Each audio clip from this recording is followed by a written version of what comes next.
Folks, welcome in to A Drink of Wisdom with Nathan Drinkard. I'm Jay Wise. Thanks for spending some of your time with us. As a reminder to all our listeners, we're on Anchor, we're on Apple Podcasts, we're on Spotify, we're on so many other podcasting platforms. If you're looking for the video format of the show, you can find it at the A Drink of Wisdom YouTube channel. And today we're debuting streaming live on the Colorcast app, and that's about the size of it so far. Drink, great to have you along. Hey man, I'm glad to be along. You know what it is? It's a tremendous Tuesday. We back in the mix again. How everything with you and yours? Going good, man. Going good. Ready to get this thing kickstarted. Well, to get it kick started, we will do.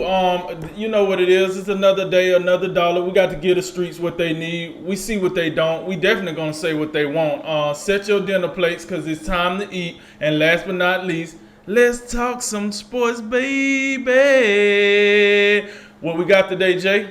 All right, this is episode 21 of season 3, and we'll recap the Sunday NFL action. We're going to discuss some major college football coaching moves, and we're going to recap rivalry weekend in college football. We're going to start with the Green Bay Packers moving on to 9-3 with a 36-28 victory over the Los Angeles Rams. The reeling Rams, who have lost now 3 in a row. The Packers led 36-17 at one point after a Rasul Douglas interception. The Rams would score 11 in the fourth quarter to make it a little bit more interesting. You had an Odell Beckham touchdown in there, but not enough. Aaron Rodgers over 300 yards, 2 touchdowns, also a rushing touchdown, over 100 yards for Davante Adams. Matthew Stafford did throw for 3 touchdowns, but also had that pick 6. And Cooper Kupp led them in the receiving game with 7 catches for 96 yards. Drake, what's the bigger deal to you in this game? The Packers winning? Well, the Rams losing for the 3rd consecutive time. I'm gonna go to Rams losing. Listen, this is supposed to be a matchup of elite teams in the NFC, as we call them. You know, we had a pecking order of NFC teams that was up there, and these was 2 of the teams. But here's the deal: I don't give a damn what the excuse the Rams got. Yo, this Aaron Rodgers didn't even practice for this game, and this what you roll out? You supposed to be the best defense in the NFL, and this what you gonna roll out against an almost 40-year-old quarterback that didn't even practice? Come on, man. So I'm gonna tell you right now, I don't give a damn what the excuses is. Now, I will say I don't know, what didn't happen to Matt Stafford. Even though he had a pretty decent game, but this ain't the same Matt Stafford we seen in week 2, week 3, week 1. That Matt Stafford was off the charts. We was ready to go and pencil them into the Super Bowl. This guy we looking at now looking more like Detroit Matthew Stafford, if you know what I mean. Like, he seemed to be kind of like, I don't know if he's losing his confidence or whatnot, but it's something going on there inside that helmet, and it's not looking pretty. But with that said, I got to give credit to the Packers, man. Here's the deal. Like I said, Aaron Rodgers came out here. He said the condition he has is a little worse than turf toe, and it kept him out of practice, but it wasn't going to keep him out of the game. And I'm going to tell you right now, Aaron Rodgers, 28 of 45 for 307 yards and 2 touchdowns, didn't throw an interception. Here's why I'm impressed with that. Because he only got a whopping 23 yards from Aaron Jones. He got 69, 69 yards from A.J. Dillon, but that was on 20 carries, so you do the math. With that said, he still was able to use Davante Adams the way he wanted to use him. Randall Cobb showed up for him. Dare I say, Valdez-Scantling showed up. So, listen, the Packers seem to be the class of the NFC right now. Why do I say that? Yes, I know the Packers lost to Minnesota 2 weeks ago, but it wasn't like it was a smoke check. Minnesota got the ball last, they scored. It was a shootout. It happens. But right now, as you look at the NFC breakdown, we had the Rams, the Packers, the Cardinals. I think at the last time we talked about this, the Cowboys was in the mix. And who was the 5th team? Did I say the Bucs? I think the Bucs, right? So you had those 5 teams at the top of the heat. And, listen, the Cowboys kind of came to earth. They're not probably where we want them at this point. But when you look at the other 4 teams, right now you're looking at the Rams and Cardinals. The Packers and the Cardinals. The Cardinals have a clear-cut weakness. As you like to illustrate, it's the run defense. Whereas the Packers don't have a clear-cut weakness, I don't think. Even with the wide receiver core looking like it looked. Hell, if one of them show up, just one other receiver show up with Devontae Adams, we putting up 36. You know what I'm saying? So, and this was against a defense that we consider elite with the Aaron Donalds and Jalen Ramsey and the other names that we throw out there that's pretty elite players. And they just came out here and was like, listen, this was supposed to be the game of the week. This was supposed to be a showdown between two top NFC teams. And you boys folded out here. You folded out here at home.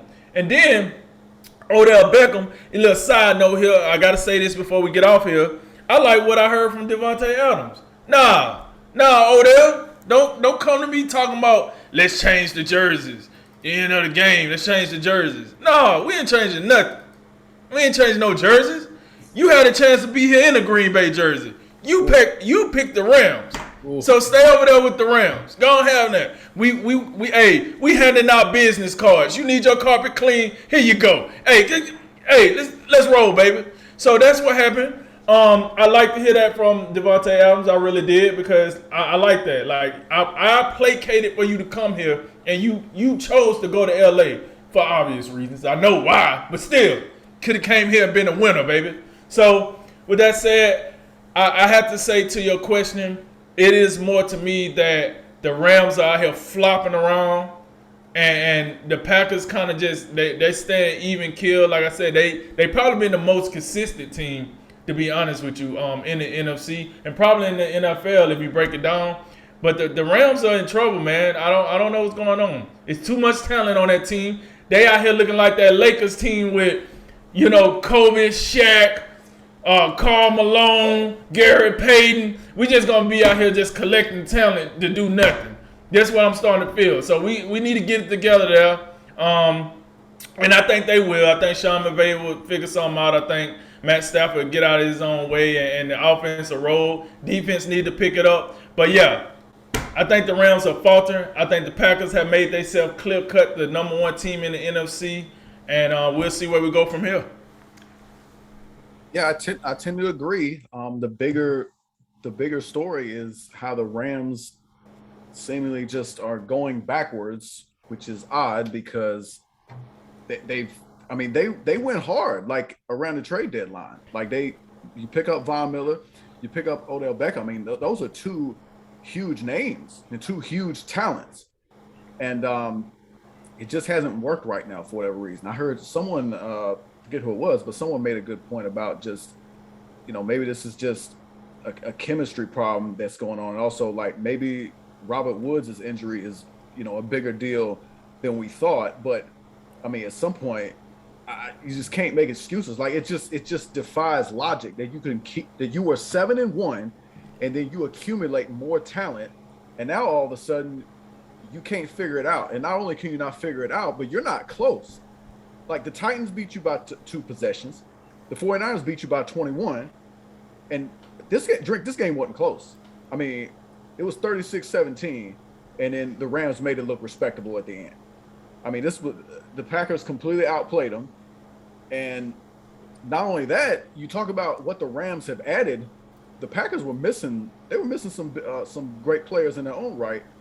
No David Bakhtiari. Right. They left their primetime left tackle. Your left guard Elton Jenkins, he was not there, and they continue to be without Jair Alexander and Za'Darius Smith. So, I think what Green Bay's doing right now is remarkable.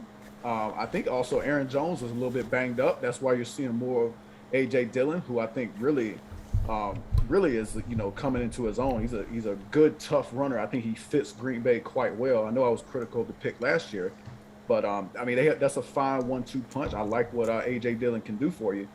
But it's definitely good, you know, the point about, you know, getting other receivers involved. You're seeing Randall Cobb do some stuff now. He's getting in there.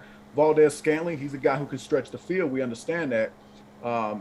Aaron Rodgers, I mean, I know he's dealing with a toe issue, but I don't know, man, he's looking pretty good out there.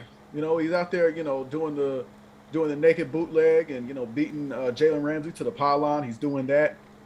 I don't, as much as, you know, I'm just pretty perplexed by what the Rams are doing and how they continue to go backwards. I just don't want to undersell how impressive Green Bay has been this season. And I really think this defense, they just I think they continue to overperform. Uh, Particularly when you look at guys like Zadarius Smith and Jair Alexander. That's their two best players on defense. And I think on the pass rush side, I think they're a little bit better equipped. They still have Preston Smith, and Rashawn Gary is a really good player too. But without Alexander, Kevin King, he ain't been in the lineup. It's just like Rasul Douglas. I mean, remember Rasul Douglas in Philadelphia was just a joke, and he's playing great. So, dare I say, Matt LaFleur is getting more out of his team than Sean McVay is. Drake, this is perplexing. It's really bizarre. I mean, and the one thing is, like, at least the Rams aren't out here losing to just bum teams like somebody else that I'm thinking of that I'm sure we'll cover in a bit. But look, they got 5 games to get this thing together. They're as of right now, they'd be a wild card. I mean, they're going to make the playoffs. I can't imagine them just continuing to just go backwards, over and over. But I tell you one thing, like, you got to win next week against Jacksonville, and then you got to get serious because you're going to have Arizona, Seattle, at Minnesota, at Baltimore, and then you close out with the 49ers. They got to start whacking some wins together and building some confidence because right now, this is just a football team that just they just look like a shell of themselves compared to the beginning of the year.